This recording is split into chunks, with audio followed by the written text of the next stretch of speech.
Tem uma coisa curiosa com manutenção. A troca de óleo parece tão simples que muita gente só descobre o quanto ela é delicada quando dá errado. E quando dá errado, não costuma dar errado na hora. Você troca, sai rodando, parece tudo normal. E alguns dias depois, aparece aquela mancha no chão da garagem. Um cheiro de óleo queimando. Ou pior, a luz de pressão no painel, aí começa o jogo de adivinhação. Foi o filtro? Foi o bujão? Foi a arruela? Foi o óleo errado? Se você tem uma picape que trabalha, pega trânsito, encara estrada e carrega peso, esse detalhe vira ainda mais importante. Por isso, hoje eu vou te colocar no controle do processo. Seja para fazer em casa com segurança, seja para fiscalizar o serviço na oficina, focando no que realmente evita vazamento, rosca danificada e motor rodando com nível errado. E sim, a troca de óleo do Fiat Strada é o exemplo perfeito, porque ela não perdoa improviso. Tem espaço apertado, o cárter fica exposto. E qualquer aperto no braço vira prejuízo. A primeira armadilha é achar que troca de óleo é só tirar um e colocar outro. Na prática, é uma sequência de pequenas decisões. A temperatura do óleo muda a drenagem. A forma como o carro é apoiado muda a sua segurança e também o quanto o óleo escoa. A arruela do bujão, que muita gente ignora, é o que decide se vai pingar ou não. E o filtro? O filtro não é opcional. Ele é metade do serviço. Vamos começar do começo, pelo que pouca gente respeita. Segurança e preparação. Se você vai fazer em casa, não existe só levantar um pouquinho no macaco. O macaco é ferramenta de elevação, não é suporte para ficar debaixo do carro. Um desnível, um chão mais liso, um movimento errado e você perde o apoio. O certo é levantar e apoiar em pontos firmes com cavaletes adequados, ou usar uma rampa decente. E antes de qualquer coisa, carro no plano, freio de mão acionado, marcha engatada ou em P se for automático, e roda calçada se você estiver levantando só a dianteira. Esse cuidado não tem glamour, mas é o que garante que você volta para casa inteiro. Outra preparação que muda tudo. Aquecer o óleo no ponto certo. Muita gente acha que quanto mais quente, melhor. Só que óleo quente demais vira queimadura séria, e você ainda corre o risco de se apressar e fazer bagunça. A ideia não é ferver. É deixar o motor funcionar tempo suficiente para o óleo ficar mais fluido e arrastar mais impureza na drenagem. Se você acabou de rodar e o motor está muito quente, dá um tempo. Você quer um óleo morno a quente, não um cárter que você não consegue nem encostar. Com o carro seguro e o óleo na temperatura certa, entra a parte que separa troca limpa de troca que vira cenário de crime.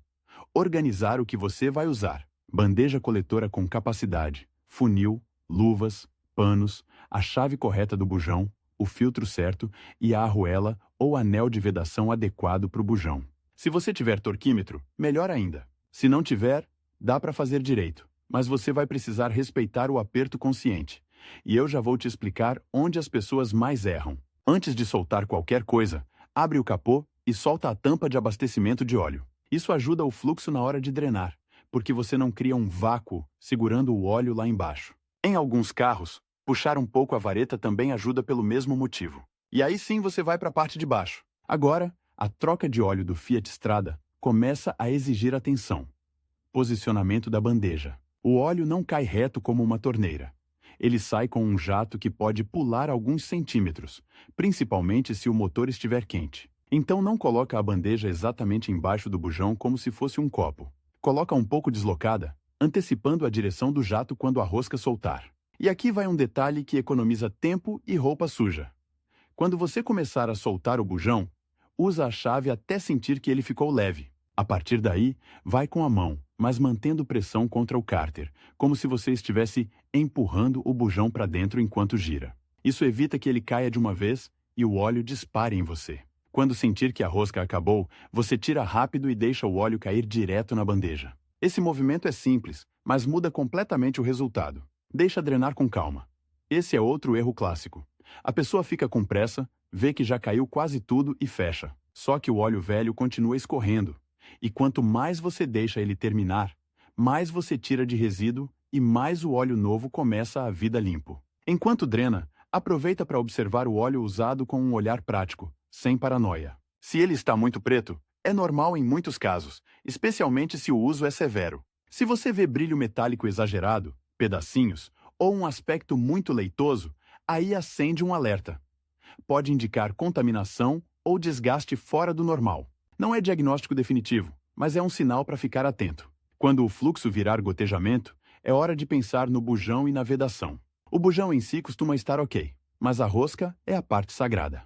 Rosca de cárter não gosta de força bruta. Ela gosta de estar limpa, alinhada e apertada no limite correto. Agora, a arruela, ou anel de vedação, é o personagem invisível que mais dá dor de cabeça. Tem gente que reutiliza por hábito, tá boa ainda. Só que a vedação trabalha por deformação controlada. Ela amassa, sela e muitas vezes não volta ao estado original. Reutilizar pode até não vazar no primeiro dia, mas com a vibração e os ciclos de temperatura, começa o famoso suar óleo, aquela película que vira pingo. Resultado: você acha que apertou pouco e aperta mais na próxima, e aí sim você espana a rosca ou deforma tudo. Então a regra prática é simples. Se a vedação é do tipo que foi feita para deformar, trata como item de troca. E trata com carinho. Limpa a área de assentamento no cárter, limpa o bujão, confere se não tem rebarba e só então monta a vedação correta. Chegou a hora de fechar o bujão. O grande mito aqui é: aperta ao máximo para não vazar. Isso parece lógico, mas é exatamente o que causa vazamento depois, porque excesso de torque pode deformar a arruela de um jeito irregular, pode trincar ou esmagar demais, e pode até deixar o bujão sentado torto. Fora o risco de destruir a rosca do cárter. E aí o barato fica caríssimo. O ideal é usar torque especificado pelo fabricante, mas como nem todo mundo tem esse dado na cabeça ou um torquímetro em casa, o que dá para fazer é rosquear com a mão até encostar e garantir que a rosca entrou suave. Se você sente que está travando no começo, volta, alinha. Rosca que entra pesada no início é rosca cruzada começando. Depois que encostou, você aperta de forma firme, sem usar alavanca absurda, sem pular em cima da chave. É aperto de vedação, não de parafuso estrutural. Se ficou em dúvida, melhor conferir depois por vazamento do que tentar compensar no grito. Enquanto isso, o filtro. Aqui é onde muita oficina e muito faça você mesmo comete o pecado da economia errada. Não trocar o filtro em toda troca. O filtro velho está carregado de impureza. Colocar óleo novo e deixar o filtro antigo é como tomar água limpa num copo sujo. Pode parecer aceitável, mas você contaminou o sistema logo de cara. A retirada do filtro às vezes é chata.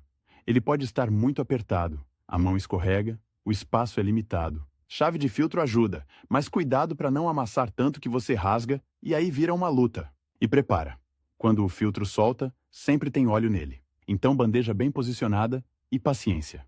Antes de instalar o filtro novo, confere uma coisa que parece boba e dá um problema enorme.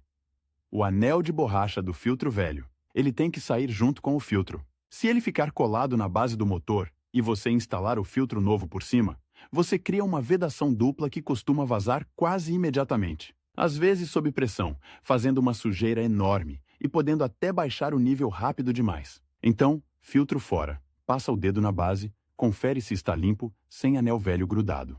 No filtro novo, lubrifica levemente o anel de borracha com um pouco de óleo novo. Isso ajuda o anel a assentar sem morder e facilita a próxima troca, além de reduzir chance de vazamento por assentamento irregular.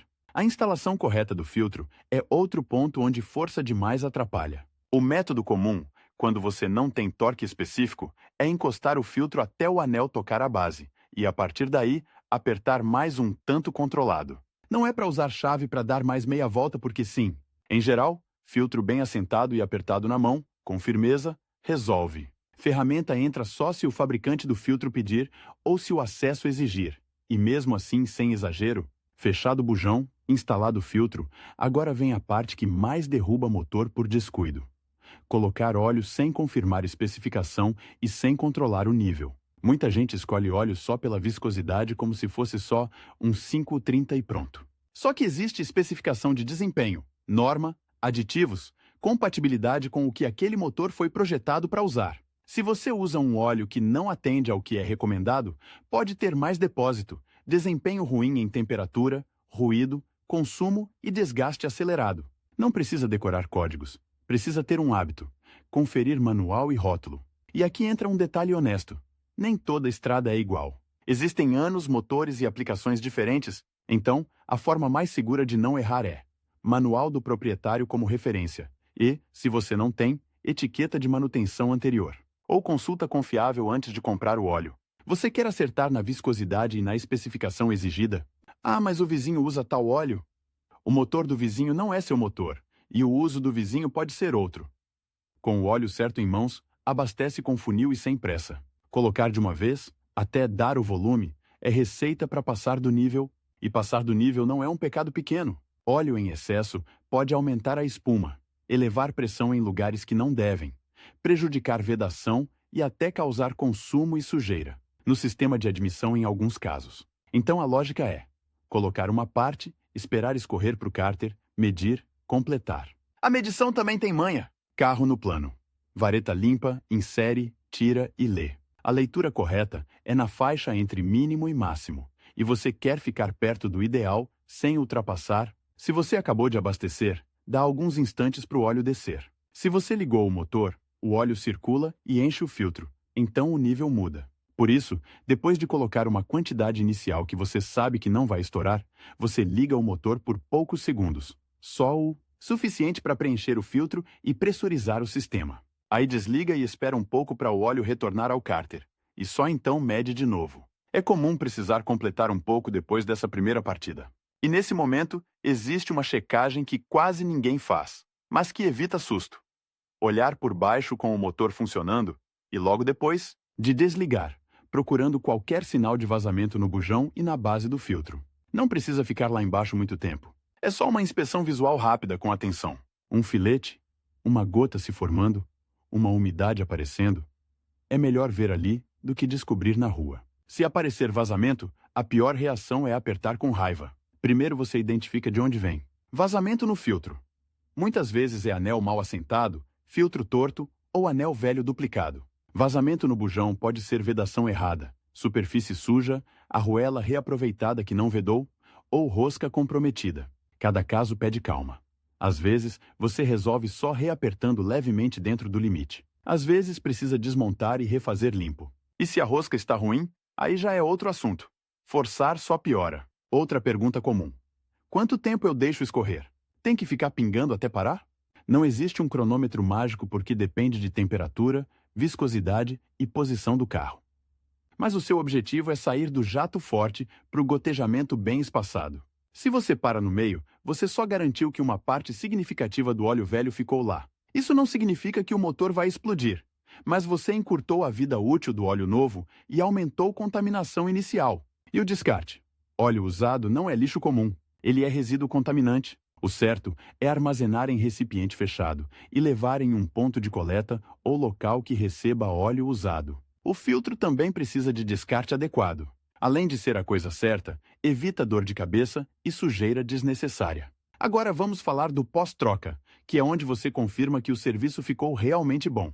Primeiro, depois do primeiro uso, uma volta curta ou alguns quilômetros, você estaciona em local plano e verifica o chão e o nível novamente. Não precisa fazer isso obsessivamente, mas uma conferida no dia seguinte pega qualquer vazamento lento antes que ele vire um problema. Segundo, registra a quilometragem e a data. Isso parece detalhe de gente organizada demais, mas é o que impede aquele intervalo estourado, sem perceber. E se você usa a estrada em serviço pesado, muita partida e percurso curto, poeira, carga, trânsito, esse controle fica ainda mais valioso. Tem também o lado de fiscalizar a oficina. Se você vai levar para fazer, você não precisa virar mecânico para não ser enganado. Você só precisa de alguns checkpoints. Pergunta qual óleo vai entrar e qual especificação ele atende. Confirma se o filtro será trocado. Pede para ver a arruela, vedação do bujão nova. E quando pegar o carro, dá uma olhada rápida por baixo e no nível da vareta, sem constrangimento. Oficina boa não se ofende com isso. Oficina ruim torce para você não olhar. E aqui vai uma realidade que pouca gente admite. O erro mais caro não é usar um óleo um pouco diferente. O erro mais caro é sair com vazamento ou com nível errado, porque vazamento pode ir baixando aos poucos e você não percebe até ficar perigosamente baixo. Nível baixo prejudica a lubrificação e pode causar desgaste acelerado. Nível alto também traz problemas. Então todo o ritual de medir, ligar, esperar e medir de novo é, no fundo, a parte mais importante. Voltando ao coração do assunto, por que algo aparentemente simples exige tanta atenção?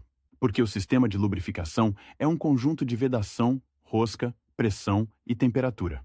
Você está lidando com peças que selam por contato e deformação, com roscas que não foram feitas para provar força, e com um fluido que muda completamente de comportamento conforme esquenta. O óleo frio escorre pouco e deixa muita coisa para trás. O óleo quente demais vira risco e bagunça. A arruela velha às vezes segura e às vezes não. O filtro apertado demais hoje vira um inferno amanhã. E o filtro frouxo hoje vira vazamento agora. Se você guardar uma imagem mental para nunca mais errar, que seja esta. O serviço bem feito tem ritmo calmo, ferramenta certa e conferência dupla. Carro apoiado com segurança. Óleo drenado até quase parar. Vedação correta no bujão. Filtro novo, com anel lubrificado e assentado do jeito certo. Óleo com viscosidade e especificação conferidas. Nível medido mais de uma vez, com o motor ligado por um instante para preencher o filtro. E inspeção visual por vazamento. Se você seguir isso, a troca de óleo do Fiat Strada deixa de ser um momento de ansiedade e vira uma manutenção previsível. Você não está só trocando um líquido. Você está garantindo que o motor trabalhe do jeito que foi projetado, sem rodar no limite por descuido. No fim, é isso que separa o carro que aguenta o tranco do carro que vive com goteira, cheiro de óleo e pequenas surpresas. E se você quer um teste rápido para saber se a sua troca ficou redonda? Depois de alguns dias, não deveria existir mancha nova no chão, nem aquele odor de óleo queimado quando para, nem nível variando sem explicação. Se aparecer qualquer um desses sinais, não ignora e não compensa, completando, sem entender. Investiga a origem. Porque quase sempre é um detalhe pequeno pedindo atenção, antes de virar um problema grande. No final das contas, o segredo não é ter uma oficina completa em casa. É não tratar como serviço rápido. Quem faz com calma, gasta menos, suja menos, e dorme tranquilo sabendo que o motor está protegido.